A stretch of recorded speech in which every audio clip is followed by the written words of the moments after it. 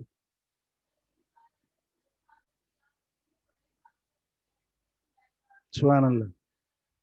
اس سے بڑھ کر اور دماغ خراب کیا ہوگا کہ آپ نے بدعت اختیار کر لی ہے. بدعت سے آپ حواس باختہ ہوں گے, دماغ خراب ہو جائے گا آپ کا, عقل چلی جاتی ہے. اور اللہ تعالیٰ نے تو قرآن میں کہا ہے یہ وَيَجْعَلُ الرِّجْسَ عَلَى الَّذِينَ لَا يَعْقِلُونَ, بدعت اور شرک کی نحوست اللہ انہی کے ذمہ ڈالتا ہے جن میں عقل نہیں ہوتی. کچھ بھی نہیں. بادام کھائیں, ٹھیک ہے, نیکی کریں, اللہ سے دعا کریں, دعا میں ہی برکت ہے. دعا میں اللہ کے سامنے کان پکڑ لیں, اللہ اس کھوپڑی کو تیز کر دے, میں معافی مانگتا ہوں. اللہ قبول کرنے والا ہے دعائیں. تہجد میں اٹھ کر دعا کریں. بہرحال اس سے دماغ خراب تو ہوگا, صحیح نہیں ہوگا. اور ایک وضو میں ہے یہ گردن والا, اور یہ کہاں سے آ گئی چیزیں بھائی؟ اور وضو کرنے کے بعد اشہد ان لا الہ الا اللہ, اضافہ ہے دین میں. نہیں دیکھنا, اوپر دیکھیں گے کسی کو ٹکر لگ جائے گی. آرام سے چلے اور دعا پڑھیں بس. نہیں, کوئی صحیح حدیث نہیں. تو جناب یہ جو مسائل ہیں نا جو میں آپ کو بتا رہا ہوں, اس کا کتاب و سنت سے کہیں سے کوئی ثبوت نہیں ہے. یہ ہماری بدعات ہے. جی ہاں, وہی تو بتا رہا تھا میں بھی. ہاں یہی بتا رہا تھا, ایسے رکھتے ہیں ہاتھ سر پہ تو نہیں رکھتے, یہاں رکھتے ہیں. جب یہاں منع ہے تو یہاں بلولا منع ہوگی. ایسے کو 2 لگا دینی چاہیے. جی مسائل لکھیں.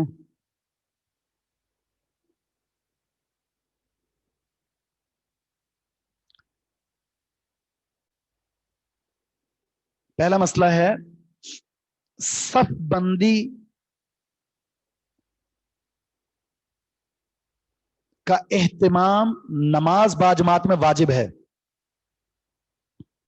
صف بندی کا اہتمام باجماعت نماز میں واجب ہے.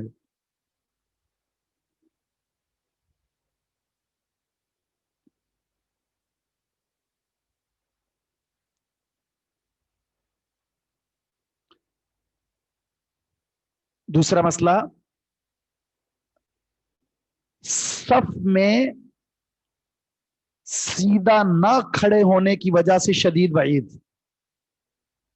صف میں